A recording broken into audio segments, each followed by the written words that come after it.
अब बात करते हैं न्यूक्लियोटाइड्स की। So this nucleosides react with phosphate and form nucleotide. अभी हमने पढ़ा था शुगर बेस और फास्फोईस्टर के कॉम्बिनेशन को हम न्यूक्लियोटाइड कहते हैं। तो शुगर बेस मतलब न्यूक्लियोसाइड, इसमें फास्फोईस्टर आ गया तो न्यूक्लियोटाइड। नाउ जैसे हमने यहाँ पर न्यूक्लियोसाइड का फॉर्मेशन किया, यहाँ के बाद हमने यहाँ लिखा phosphoric acid. So what it will do, this phosphoric acid get attached with the carbon number 5।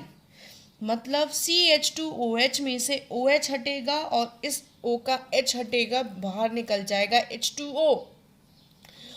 अब बॉन्डिंग में ये कार्बन, फोर्थ कार्बन नहीं फिफ्थ कार्बन पार्टिसिपेट कर रहा है, तो बॉन्डिंग ऑक्सीजन की फिफ्थ से होगी। This you have to learn, याद करना है, इसीलिए बार बार जोर दे रही हूँ कि न्यूक्लियोसाइड्स के फॉर्मेशन में कार्बन 1 पार्टिसिपेट कर रहा है और न्यूक्लियोटाइड के फॉर्मेशन में कार्बन 5 पार्टिसिपेट कर रहा है। कार्बन 5 CH2OH के फॉर्म में जो था उसमें से OH और फास्फोरिक एसिड का H बाहर निकला तो वो बन गया ईस्टर। इसका H और इसका OH जब बाहर निकलता है यानी H2O के फॉर्म में बाहर निकलता है तो it will converted in ester, POO ester. So they are forming monoester. Nucleotide बनते समय क्या फॉर्म होता है, monoester. You can see here monoester. लेकिन ये ऑक्सीजन अटैच किससे होगा, इस CH2 से डायरेक्टली ऐसे अटैच्ड होगा। we will not form, it will not form, this oxygen will not form bond to this fourth carbon, it form bond with fifth carbon। तो इससे फॉर्मेशन हो गया न्यूक्लियोटाइड का। as it is, this is we are studying for ribose। we have to be very careful while drawing, while solving, while learning, while reading the questions that कि यहाँ पर अगर OH है तो इट मीन्स वो ribose है, अगर यहाँ H है तो that is deoxyribose. See why I am telling you this, because here I have taken one example of deoxyribose also. Here I am forming first nucleoside. मैंने पहले इसका इन दोनों को लेकर मैंने न्यूक्लियोसाइड्स बनाया, जिससे क्या फॉर्म हुआ, बॉन्ड फॉर्म हो गया डायरेक्टली C1 के ऊपर। Now this phosphate I added with carbon number 5। Carbon number 5 के OH और H निकल गए हैं, बाहर हो रहा है, -H2O जा रहा है। जैसे ही जाएगा इस ऑक्सीजन का इस कार्बन के साथ बॉन्डिंग हो जाएगा, इस ऑक्सीजन का इस कार्बन के साथ बॉन्डिंग हो जाएगा। This structure is called nucleotide. इसको हम बोलते हैं nucleotide, but still not polynucleotide is formed, it is only nucleotide. अब ये न्यूक्लियोटाइड, कई न्यूक्लियोटाइड्स आपस में मिलकर पॉलीन्यूक्लियोटाइड का फॉर्मेशन करेंगे। कैसे कैसे अटैच्ड होंगे मैम, तो यहाँ आता है सबसे important point. What I told you that when nucleoside react with phosphoric acid, they form monoester, monophosphoester। अभी बोला ना कि एक ईस्टर कन्वर्ट होता है, एक मोनोफॉस्फोईस्टर बनता है।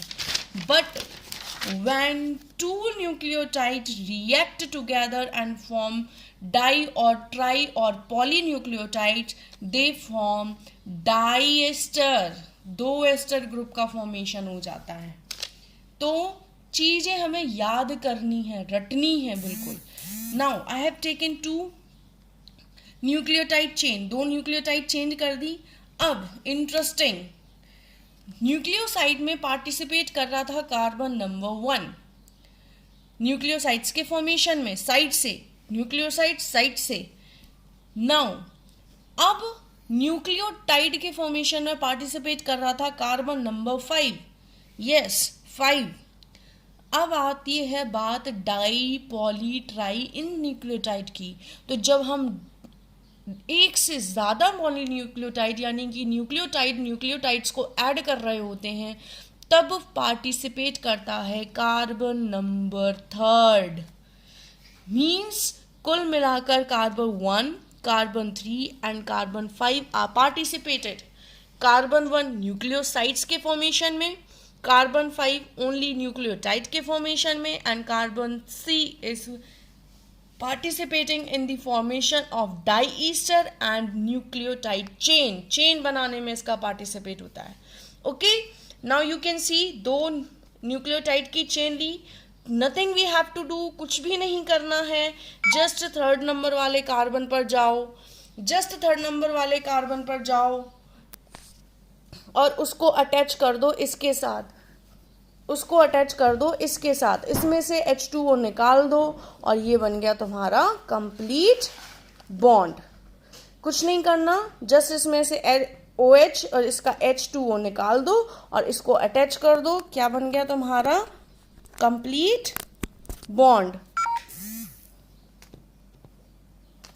ठीक है, इससे बनता है तुम्हारा कंप्लीट ईस्टर का. अब देखो यहां भी R जुड़ गया, यहाँ भी R, तो डाई ईस्टर बॉन्ड का फॉर्मेशन हो गया.